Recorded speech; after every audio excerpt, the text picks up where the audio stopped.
Hey, soul survivors, we are on this healing journey together. So I'm responding to a viewer who had said her story about the isolation that she went through when she was in the hospital. Also, COVID. A lot of us were in isolation during that time, whether we had to stay at home, we were stuck in the hospital, we felt the stress when we couldn't be there with our family members who were struggling with it, or we had to even separate from a healthy relationship we might have because we were sick and tried to isolate from not getting the other person sick. So we're going to talk about, are we harming ourselves now that we're in this healing journey?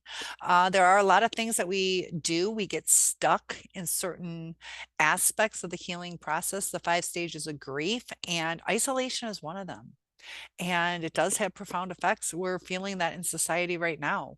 There's a lot more people posting about some mental issues that they're having right now, or anger towards others. And when we are alone, we're left to our thoughts. And it's important to keep those thoughts positive. A lot of times we just, out of creatures of habit, we start thinking about our narcissist, things that we would have done different, and we're actually harming ourselves.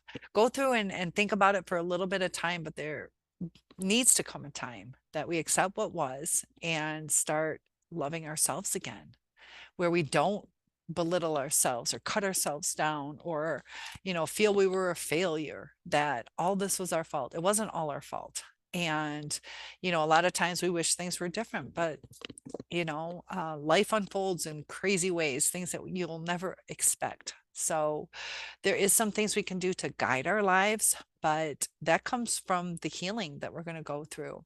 So we've kind of isolated ourselves from our friends or family because sometimes we didn't want to say what exactly happened. We might be embarrassed about it.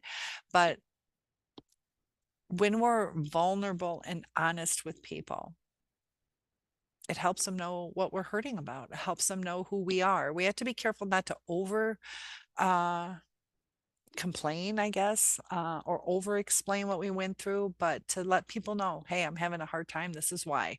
And the people that truly love you, um, you know, will understand. You're going to have some people who are like, it's your own fault. Why'd you stay so long? And snap out of it. And all these things that they can say, you can redirect it and say, look, I just shared what I went through. You have your opinion, I have mine. It's harder than you think unless you go through it. So we've kind of gotten in a rut sometimes where we become too cautious, to where we don't go out into the world like we should. We don't open up to people. Just passing by somebody and saying hello, do we do that as often as we used to? We might feel more skittish around people. If we're sitting on a park bench and somebody says hi to us, are we just going to turn away? Are we going to give them an attitude? Are we going to be extra cautious? We do have to be cautious to some extent, but you know we hurt ourselves a lot when either, we cut down, I gained too much weight, I lost too much weight, or um, the power of the I am statement, the power of yet. And we have to change from I am a victim to I am a survivor. So if you're a survivor, type I am a survivor, because just a little shift. If we say I'm a victim, we are a victim, but let's change it to I was. I was a victim. Now I am a survivor. It's going to change the course of your life just by changing your word pattern, because our thoughts become our actions. And I have that Chinese proverb where be careful of your thoughts. Your thoughts become your words become your actions, and your actions become your destiny. And that can be positive. If your words are positive, it's a positive destiny. If your words are negative, it's a negative destiny. So, just like saying I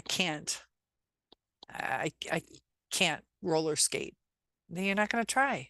You're not going to put your utmost energy in it. You're going to be scared of falling, so you'll probably fall more. And just like moving on, or in a new relationship, they're not going to want me, as opposed to they are going to want me. And it's going to make you uh do things the right way, say things the right way, change your attitude. You're not going to seem as needy because you're going to realize that you are lovable. You're not going to need to keep saying, hey, do you love me? Do you really care about me? Do you really mean that? Because when we start doing that, we become needy and that repels people. It's weird how everything works. It's almost like living in an opposite world where, um, when you want love, you know, that you don't get it because you're in a state of need, and it pushes people away. It makes them feel obligated, pressured, that if you just realize you're lovable, the love's going to come your way, and appreciate the people that recognize it.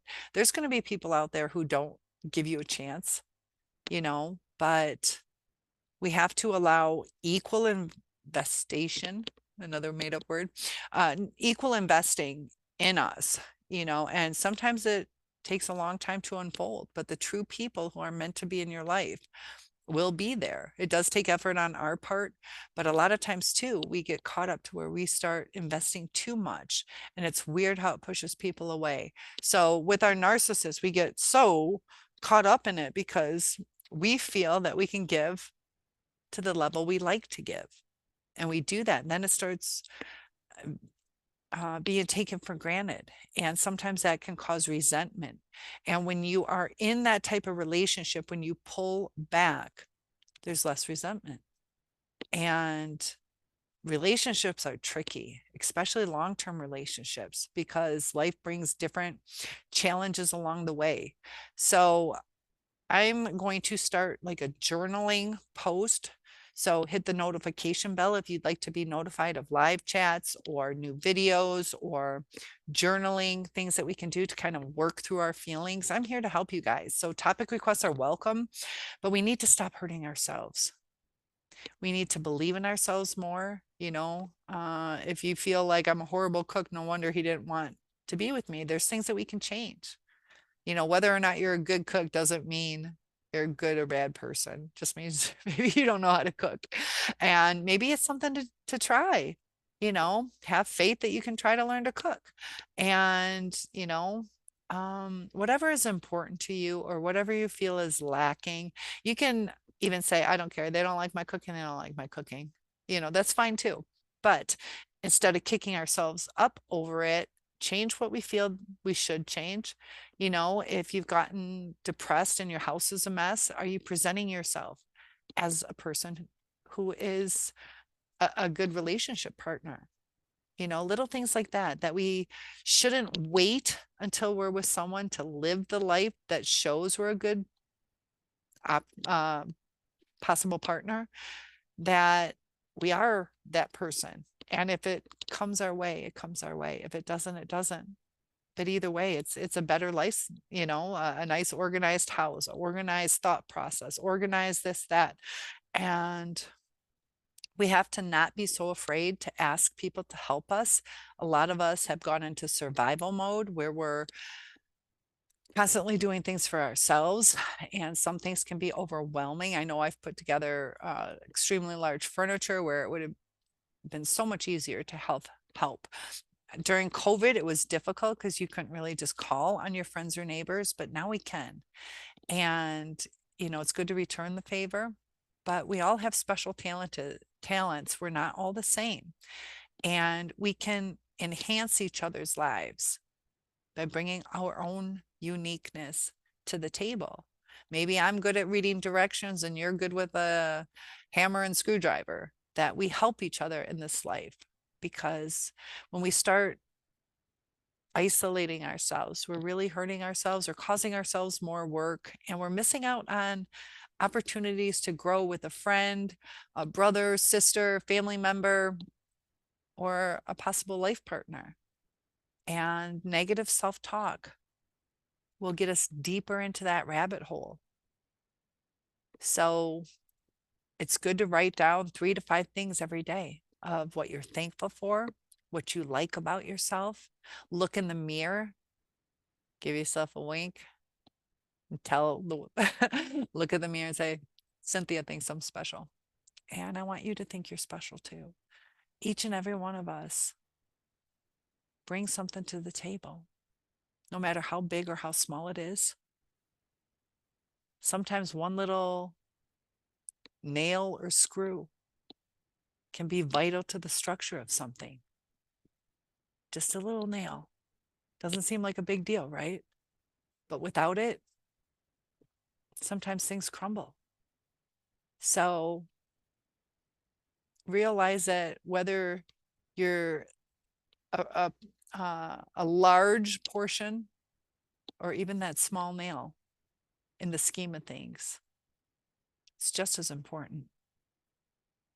So you're strong and you matter.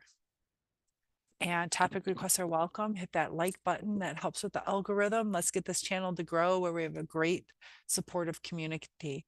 If you would like to join us in live chat, we have a fantastic group where we help each other, validate each other's feelings, encourage each other, and I'll see you soon.